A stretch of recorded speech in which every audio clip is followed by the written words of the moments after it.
Wapenzi watazamaji wa Mlimani Television, television ya Chuo Kikuu cha Dar es Salaam, karibuni sana katika kipindi kipya cha Francophone Zone, la Zone de la Francophonie, kipindi kinachowapa fursa wa Tanzania na wakazi wa Afrika Mashariki kujifunza lugha adhimu ya Kifaransa, na kwa kupitia lugha hii kupata upeo wa kimataifa utakaowezesha kushiriki kikamilifu katika ulimwengu mpya wa sayansi na teknolojia, kushiriki kwa ufanisi mkubwa katika makongamano, matamasha na biashara za kimataifa, na kwa njia hii kudumisha uhusiano mzuri wa kisiasa, kiuchumi na kiutamaduni. Na katika sehemu yetu ya pili mtapata fursa ya kusikiliza maoni na ushauri kutoka kwa watu mbalimbali waliopata fursa ya kufanya nao mahojiano, wakieleza kinaga ubaga umuhimu wa kujifunza lugha hii ya Kifaransa na faida zake kisiasa, kiuchumi na kiutamaduni. Naitwa Salvatore Valerian Kajage, kwa moyo mkunjufu na kusiwe nami mwanzo mpaka mwisho wa kipindi hiki.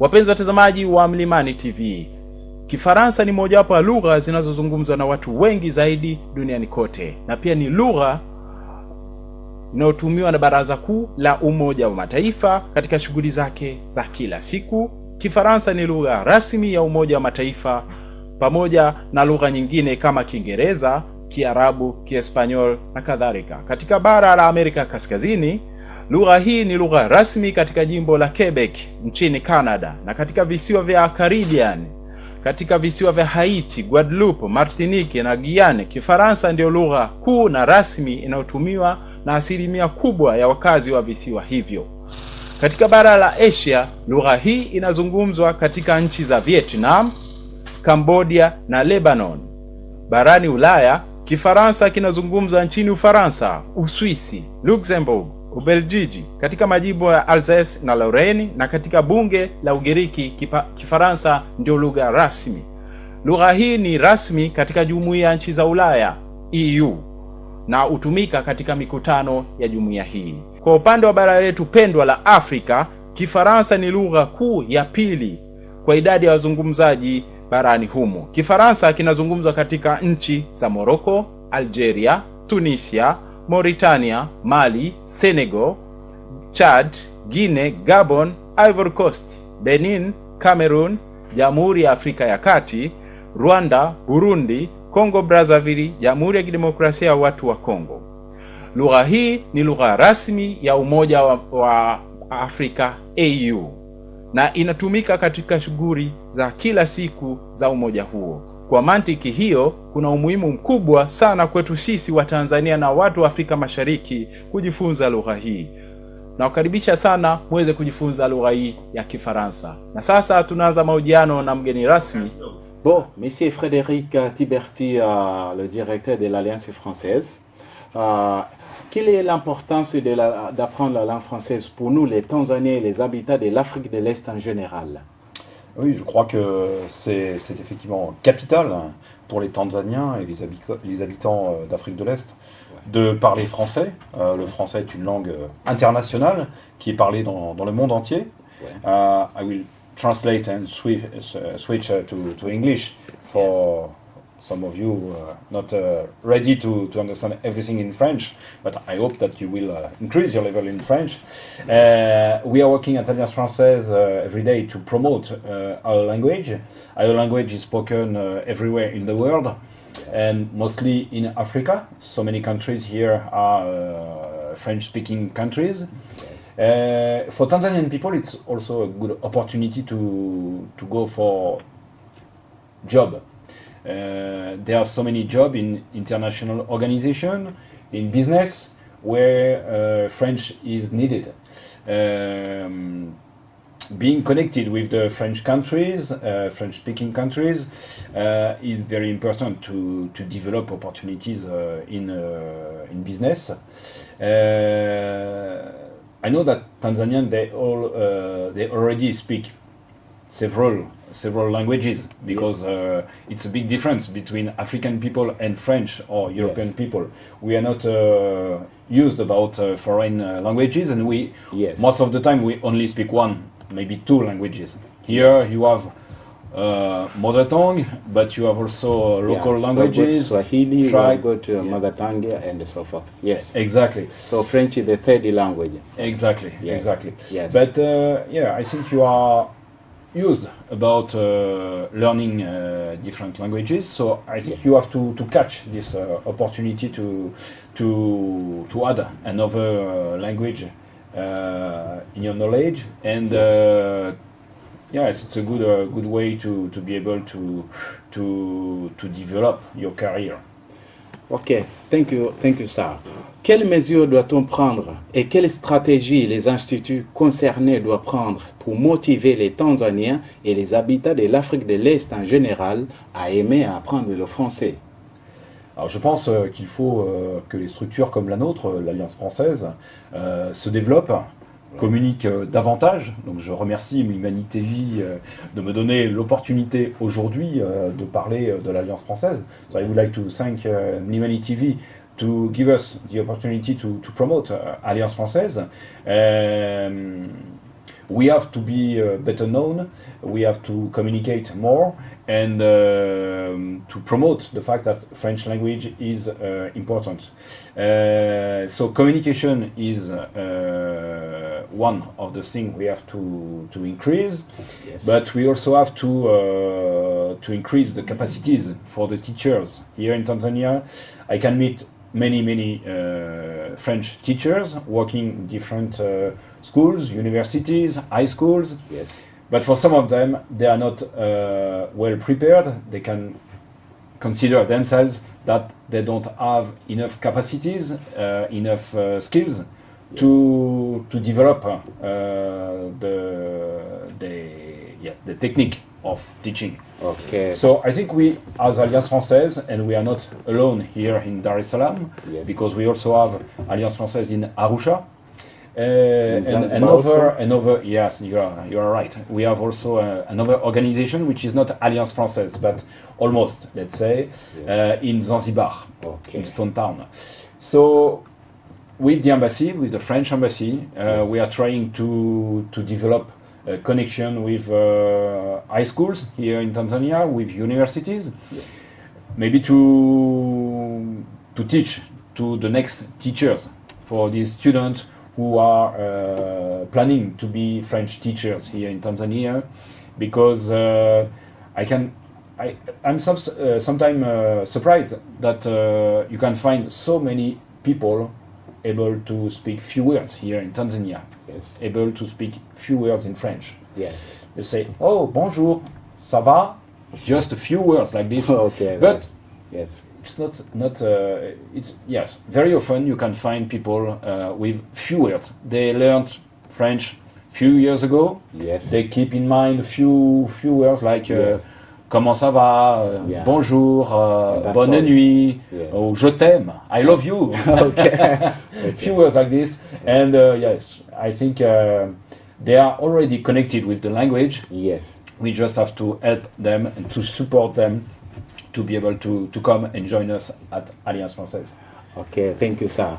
À votre avis, quels sont les obstacles qui peuvent bloquer la promotion de la langue française en Tanzanie et en Afrique de l'Est en général? Les obstacles. Alors, les obstacles, évidemment, c'est peut-être un meilleur accès à l'enseignement. L'enseignement, il coûte. Dans des structures comme les nôtres, nous ne pouvons pas proposer un enseignement gratuit. Donc, pour beaucoup de Tanzaniens, il se pose un problème économique, évidemment. One of the questions is about budget. Of course, us as Alliance Française, we are supported by the French Ministry of Foreign Affairs, pushing us and giving us money to develop our classes, but it's not enough. We need also to request the students to pay to attend the classes.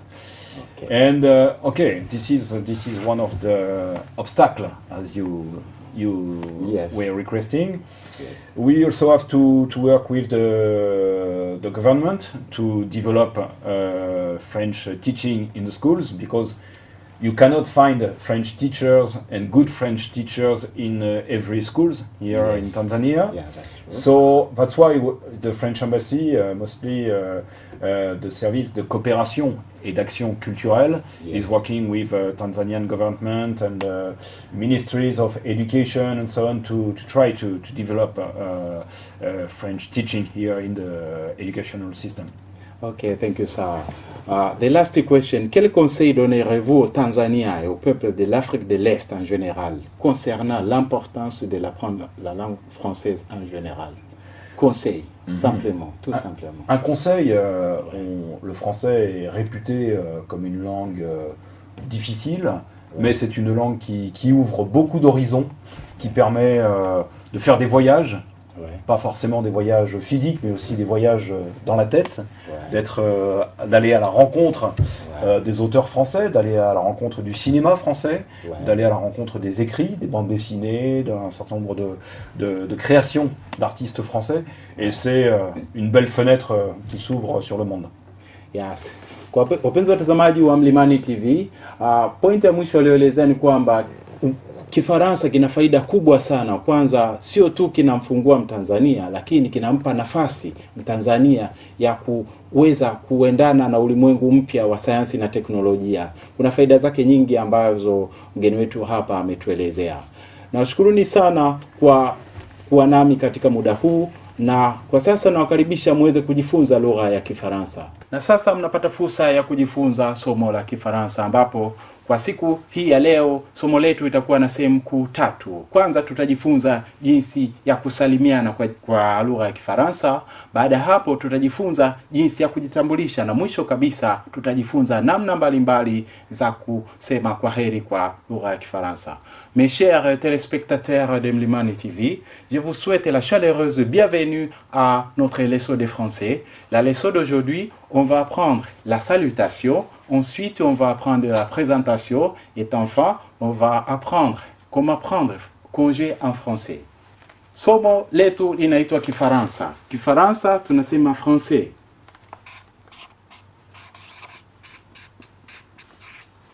Français.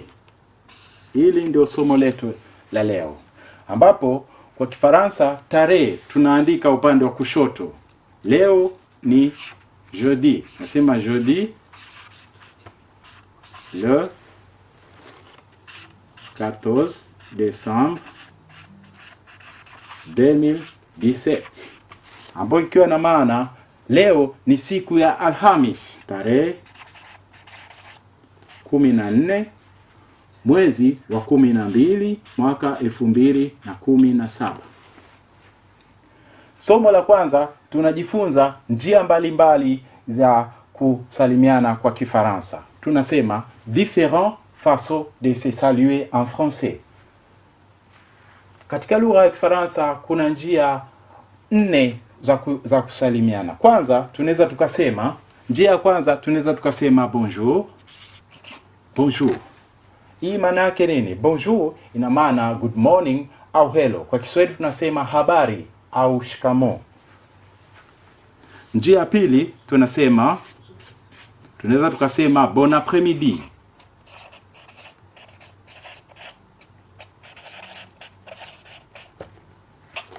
Bon après-midi ikiwa na maana gani? Bon après-midi ina maana good afternoon, ikiwa na maana habari za mchana, au shikamo wakati wa mchana. Njia ya tatu tunaweza tukasema bonsoir. Bonsoir. Bonsoir hii ni salamu inayotumika wakati wa jioni, ikiwa na maana good evening au habari za jioni. Na njia ya 4 ambayo ni salamu ya kirafiki zaidi tunasema salut. Salut. Salut hii maana yake nini? Ina maana kwamba ni hello au hi. Hii ni salamu ya kirafiki zaidi. Tunaweza vile vile tukasema, kwa mfano, tukasema bonjour monsieur. Bonjour monsieur, au tukasema bonjour madame.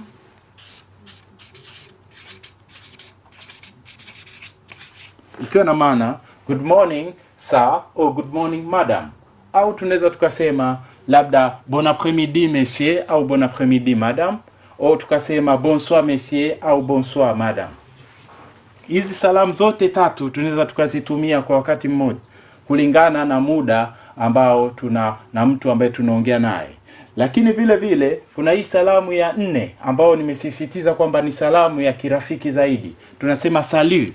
Salut. Hii salut nimesema maana yake nini? Kwa Kiswahili tunasema mambo au vipi. Hii ni salamu ya kirafiki zaidi.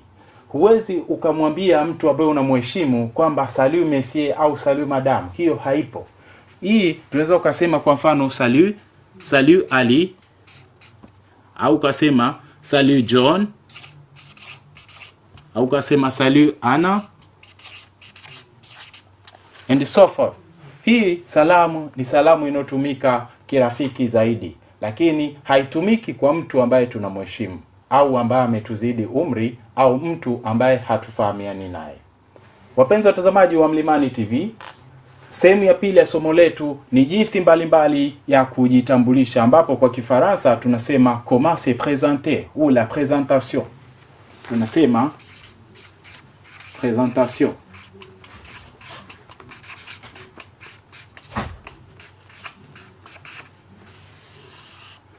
Présentation ikiwa na maana jinsi ya kujitambulisha, jinsi mbalimbali ya kujitambulisha. Tunaweza kwa kujitambulisha tunaweza tukamuuliza mtu kwa kuanza kwa kusema comment tu t'appelles? Comment tu t'appelles?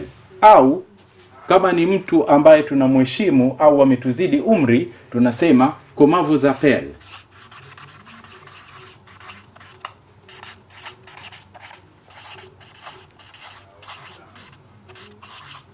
Comment vous appelez-vous?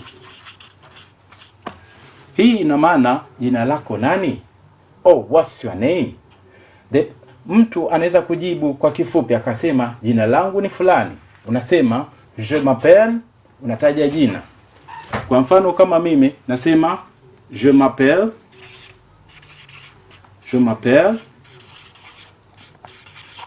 Salvatore. Ou je m'appelle Anna, ou je m'appelle Frédéric, and so forth. But two ways, njia mbili za kuuliza. Unasema comment tu t'appelles au comment vous appelez-vous. Kwa comment tu t'appelles kama mtu unajuana naye vizuri na mmezoeana, lakini comment vous appelez-vous kama mtu hamfahamiani naye.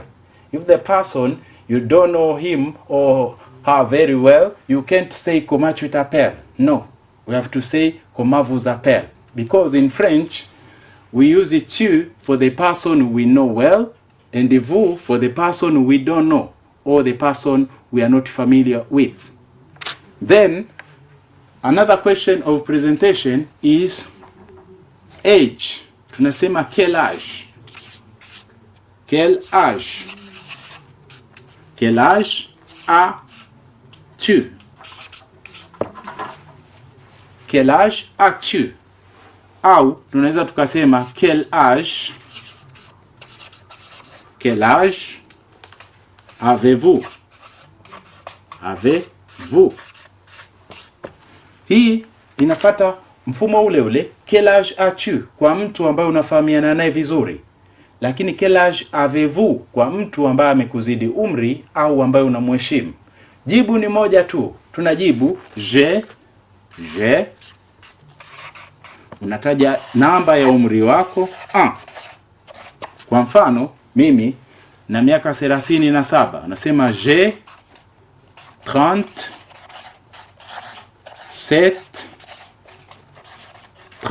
ans. Nina miaka 37 kulingana na umri uliokuwa nao. Vile vile sehemu ya tatu ya presentation au utambulisho, unaweza ukamuuliza mtu anaishi wapi. Où habites-tu? Où habites-tu ou où habitez-vous? Nasema où ikiwa hivi, habite-tu, où habites-tu, au où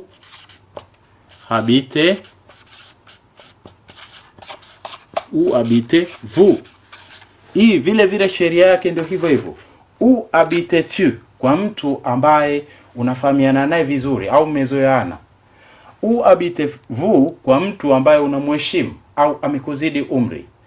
This one is for the person you are familiar with, and this one for the person maybe you respect a lot. You say, we use vous, the same. You say tu instead of vous, or vous instead of vous. The answer is the same. Jibu ni lile lile moja. Tunasema j'habite, j'habite, j'habite à, j'habite à.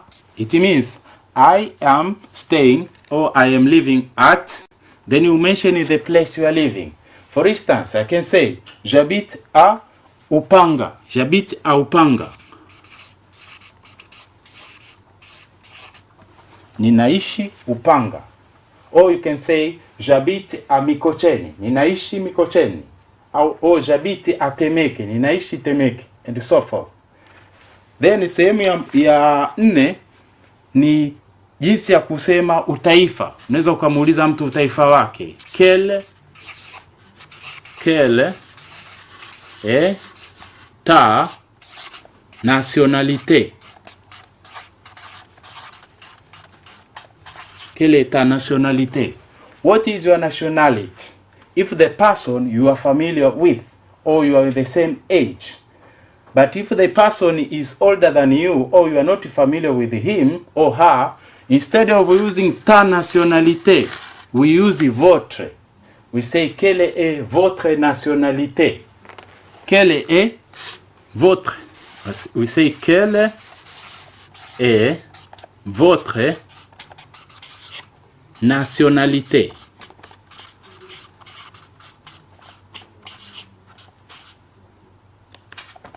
What is your nationality? This is the same. Quelle est ta nationalité? And quelle est votre nationalité? Is the same question. But the difference is ta nationalité for the person you are familiar with, mtu ambaye umezoeana nawe au mpo umri mmoja. Votre nationalité, mtu ambaye unamheshimu au haumfahamu. Lakini jibu ni moja. Unasema je suis, I am, unataja utaifa wako. Kwa mfano, naweza kusema mimi ni Mtanzania. Nasema je suis Tanzania. Tanzania. Kama mimi ni wa jinsia ya kiume. Lakini kama ni jinsia ya kike, nitasema je suis Tanzanienne. Tanzanienne. Kwa sababu hii ni feminine na hii ni masculine. Au unaweza ukasema kwa mfano Mfaransa wa kiume atasema je suis français. Je suis français. Huyu ni Mfaransa wa kiume. Lakini Mfaransa wa kike atasema je suis française. Je suis française. Française. Huyu ni Mfaransa wa kike. Hapa kuna gender. Huyu ni wa kiume, huyu wa kike. Je suis français, je suis française. Je suis tanzanien, je suis tanzanienne. Hiyo ni tofauti. Lakini ikiwa na maana moja. Na kwa kumalizia sehemu ya mwisho, namalizia kwa kusema jinsi mbalimbali za kusema kwa heri. In French we say prendre congé. Prendre congé. Hii ni jinsi mbalimbali ya kusema kwa heri kwa Kifaransa. Tunaweza tukasema au revoir.